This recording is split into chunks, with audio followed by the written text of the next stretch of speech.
Oi pessoal, tudo bem com vocês? Meu nome é Juliana Fiorese, sejam todos bem-vindos ao meu canal e o vídeo de hoje é mais um diário de leitura do livro Os Miseráveis para o projeto de leitura conjunta que eu tenho feito aqui no canal. Se por acaso você chegou agora e ainda não sabe do que se trata esse projeto, eu sugiro que vá aqui na descrição desse vídeo e acesse o link com a playlist que tem todos os outros vídeos que já saíram sobre o projeto e o primeiro vídeo, inclusive, é explicando como tudo tem funcionado por aqui. Além disso, eu deixei também aqui na descrição do vídeo o link para download do nosso cronograma de leitura. E nesse cronograma tem todos os meses e todas as datas em que nós leremos Os Miseráveis até o final do projeto em maio de 2021. Então, sintam-se todos convidados a participarem dessa leitura coletiva com a gente. Lembrando que este não é um projeto de leitura aprofundada do livro Os Miseráveis e nem tampouco são aulas sobre esta obra. É mais uma troca de experiências literárias e é justamente isso que eu tenho feito aqui com esses diários de leitura. Eu leio as metas do dia e venho aqui compartilhar com vocês as minhas percepções pessoais sobre tudo aquilo que eu li, tá certo? No vídeo de hoje nós vamos entrar no livro terceiro da parte 2 e vamos falar aqui sobre os capítulos 1, 2, 3 e 4 deste livro. Então, se vocês ainda não leram nenhum desses capítulos, eu sugiro que parem o vídeo agora, leiam os capítulos e voltem somente quando terminarem a leitura de vocês, porque esse vídeo contém spoilers. Vamos lá?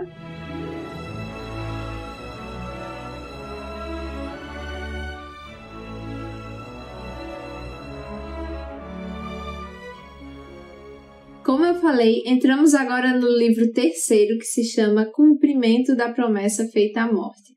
Então, aqui no capítulo 1, que se chama O Problema da Água em Monte Farmeio, a gente vai ficar sabendo um pouquinho sobre essa cidade. A gente vai ver que ela era ali como se fosse uma vila muito pequena, era bem tranquila, era bem simples e ela ficava ali entre alguns bosques.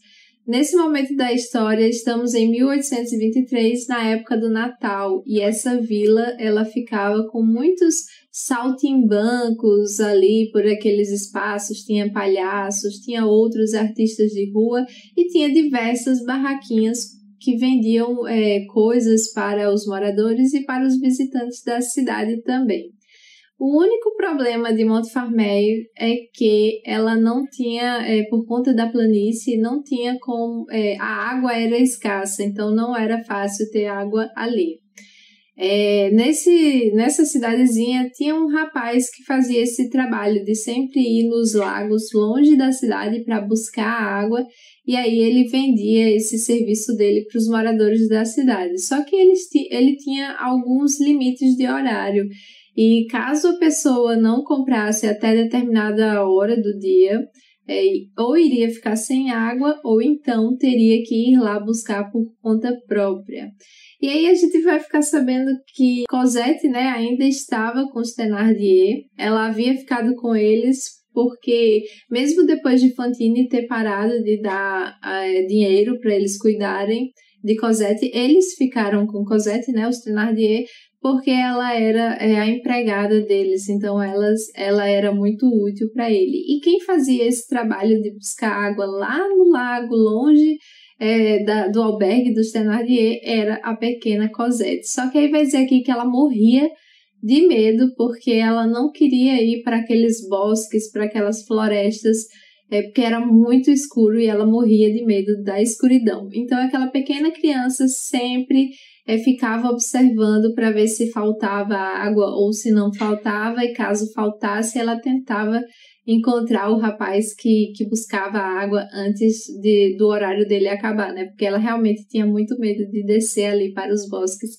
para buscar água. Ela tinha medo do escuro.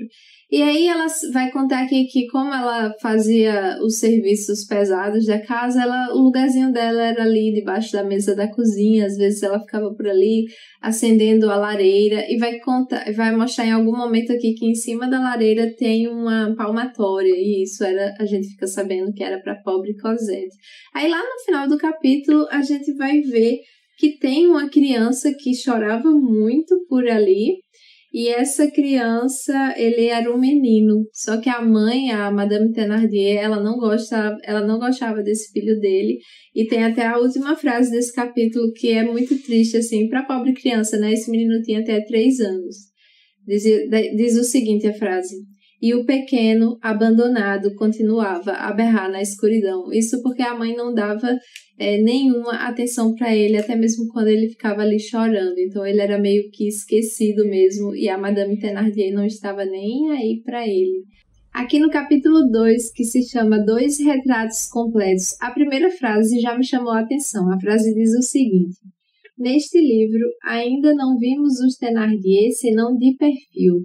Chegou o momento de girar ao redor desse casal para olhá-lo por todos os lados. Gente, eu já fiquei tão irritada com esses Thénardier por conta de tudo que a gente já ficou sabendo aqui sobre eles. E imagina, isso era só o perfil deles. Agora é que a gente vai ter uma raiva muito maior, e eu não quero nem imaginar o limite dessa raiva. Porque se aquilo que a gente já viu deles era só o perfil, imagina a partir de agora, né? E aí ele vai começar a descrever aqui essas duas pessoas, né? Ele vai falar que o Thénardier ele tinha 50 anos e que a Madame Thénardier tinha quase 40, mas isso meio que igualava ali os dois.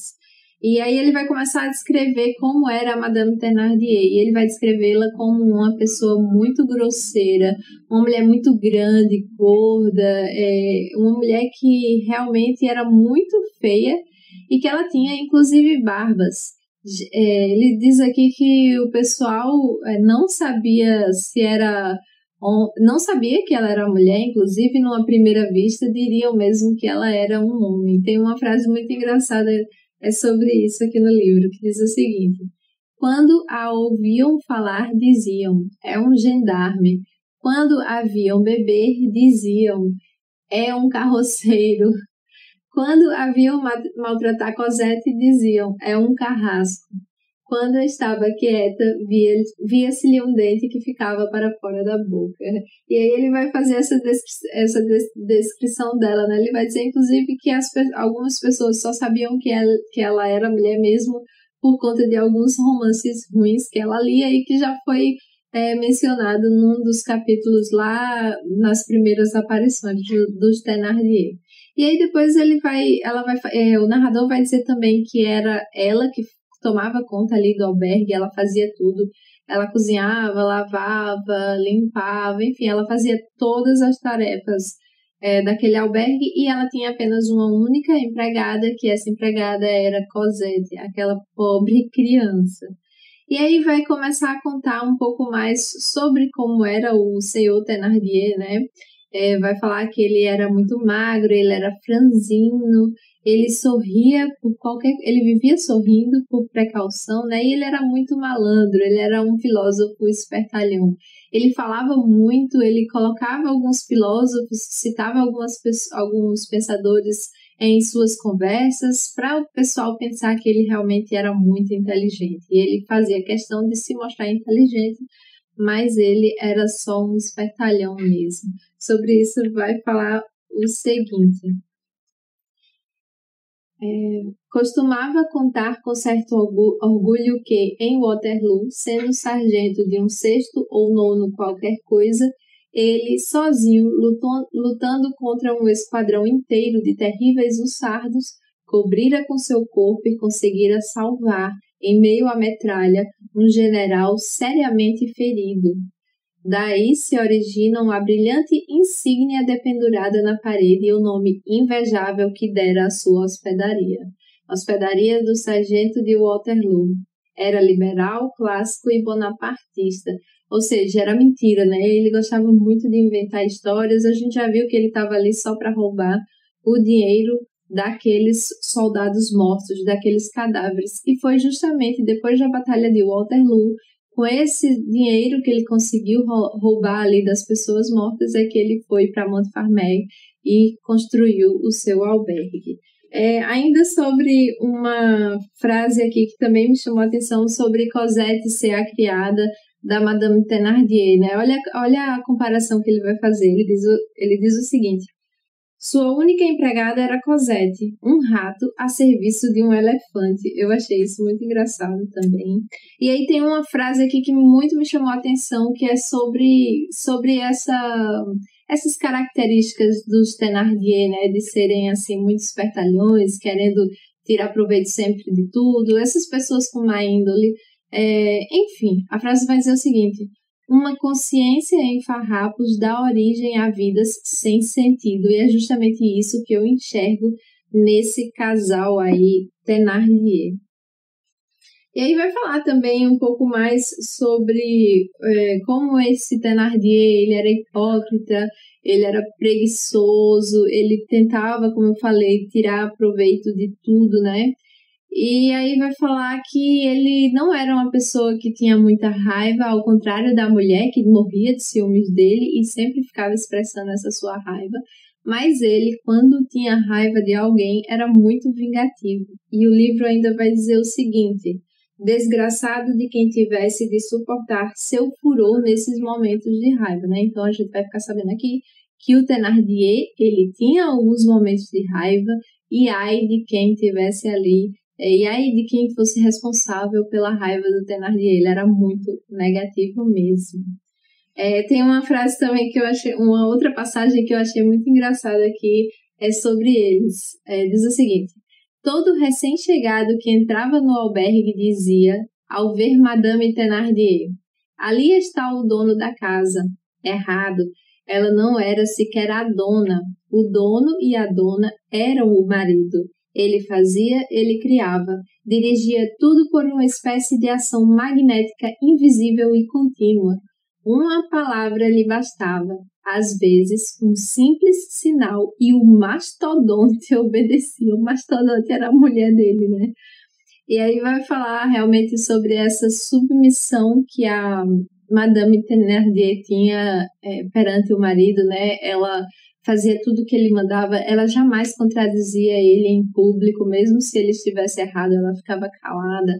Ela realmente temia o senhor Thénardier. E aí tem dois pensamentos aqui. A Madame Thénardier, ela vivia para amar suas duas filhas, porque ela não amava o seu outro filho, ela nem se considerava mãe daquele menino. Diz aqui no livro que ela nem sabia porque ele havia nascido. Ela realmente despreza aquele bebezinho ali, mas ela ama as duas filhas e ela temia o marido. E o marido só pensava em ficar rico. É só sobre isso que ele quer, né? Mas ele não conseguia ficar rico. Ele tinha inclusive ali uma dívida de 1.500 francos que já começava a preocupá-lo bastante. Vai falar um pouco aqui sobre Cosette também. Vai falar aqui que esse Thénardier, ele era espertalhão. Ele queria sempre tirar dinheiro de tudo que ele pudesse, caso chegasse um cliente ali para ficar hospedado no seu albergue. Ele ia cobrar a cama, ele ia cobrar o lençol, ele ia cobrar a sombra. Como é que fala? Ele ia cobrar ele ia calcular até quanto gasta a sombra na frente de um espelho, quanto gasta do espelho essa sombra. Enfim, ele vai cobrar todas as coisas assim possíveis e imagináveis. Ele cobraria até as moscas que os cachorros comeriam ali no seu local, né? Então ele ensinava muito isso para a mulher: tem que tirar dinheiro de todo mundo que passa por ali e tirar o dinheiro o máximo possível. Mas ele não conseguia realmente enriquecer, ele só fazia dívidas porque ficava comprando fiado, e aí ele estava aí com essa dívida de 1.500 francos que começava a preocupá-lo bastante. E aí vai falar um pouquinho de Cosette também, que Cosette, coitada, ela apanhava muito da Madame Thénardier e ela se vestia com trapos muito finos, ela ficava descalça. E aí tá numa época de inverno, então ela passava muito frio, ela era pequenininha, vivia tremendo. Sobre isso vai dizer a seguinte frase: Cosette estava moída de pancadas por culpa da mulher. Andava descalça durante o inverno por culpa do homem. E aí termina esse capítulo dizendo o seguinte: dizendo que assim, Cosette, apesar de tudo, apesar de receber as pancadas, apesar de trabalhar forçadamente em trabalhos pesados ali nos serviços domésticos, ela aguentava tudo calada. E o capítulo vai terminar da seguinte forma: quando se encontram assim desde a infância, pequeninas, nuas entre os homens, que sentimento nascerá nessas almas que acabaram de vir do seio de Deus? Aqui no capítulo 3, que se chama Vinham para os homens, água para os cavalos, a gente vai ver que Cosette havia percebido que já era tarde da noite e tinha pouca água no albergue. Ela começa a ficar com medo, mas ela não diz nada, fica quietinha lá debaixo da mesa da cozinha. Aí ela fica até observando a Madame Thénardier quando vai ligar a torneira e vai pegar a água, né, numa jarra, assim, só que aí só enche até a metade da jarra. Cosette começa a tremer por conta daquilo, porque ela realmente tem muito medo da escuridão e ela não quer sair naquela hora da noite para ir buscar água lá fora, lá longe, perto do lago, né?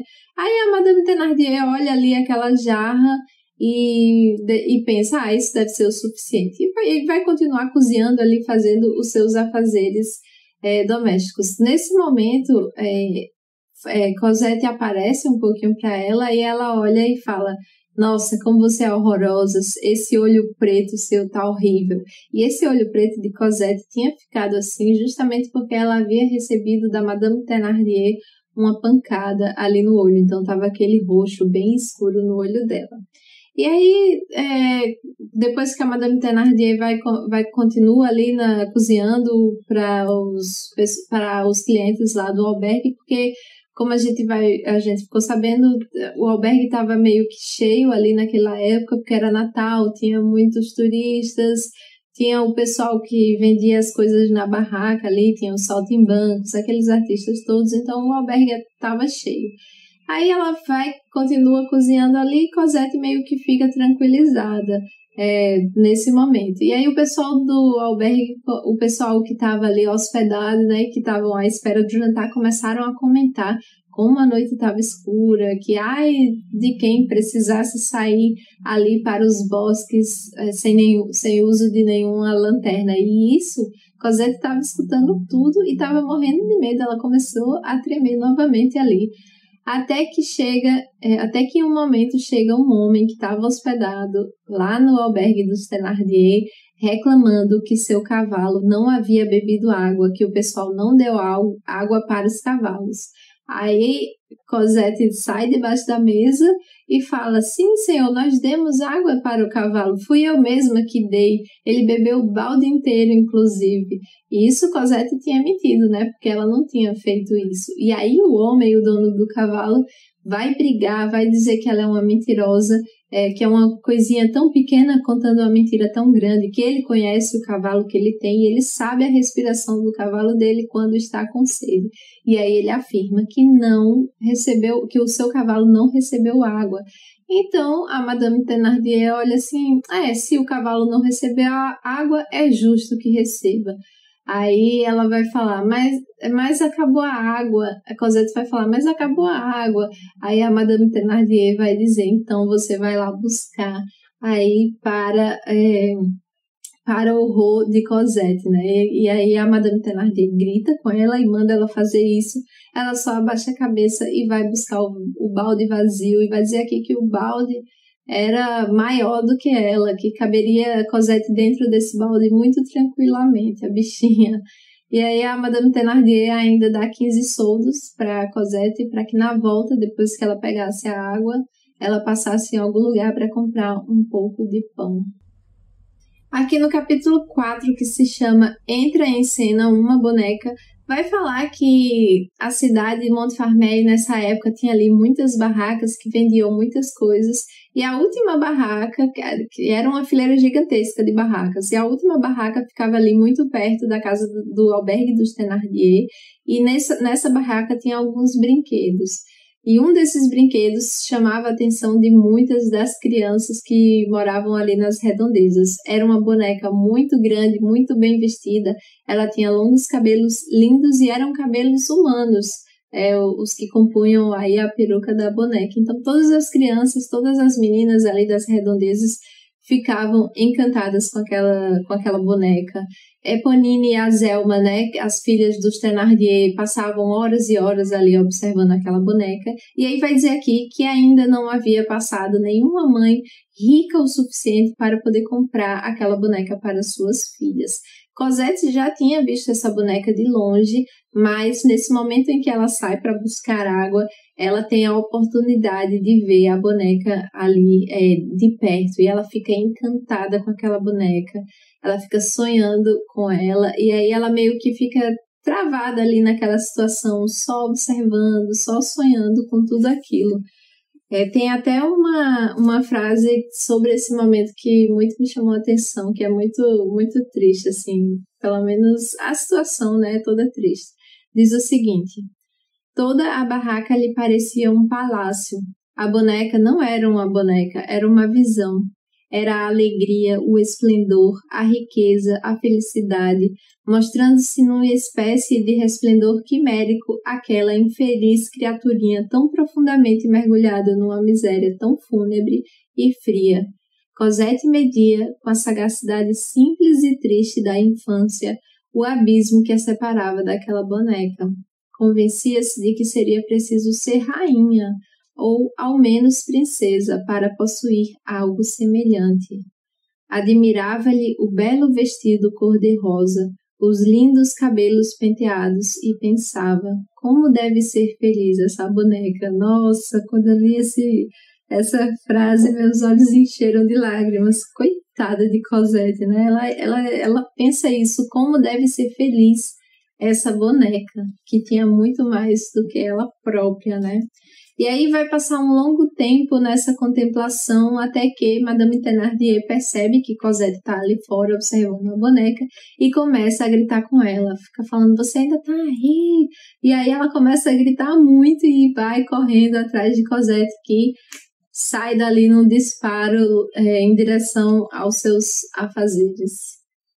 E aí a gente termina a meta de hoje, pessoal. O que é que vocês estão achando? Não tem como ser mais triste a vida dessa criança, né? Me contem aqui nos comentários as percepções de vocês. Eu vou adorar ler os comentários de vocês, tá bom?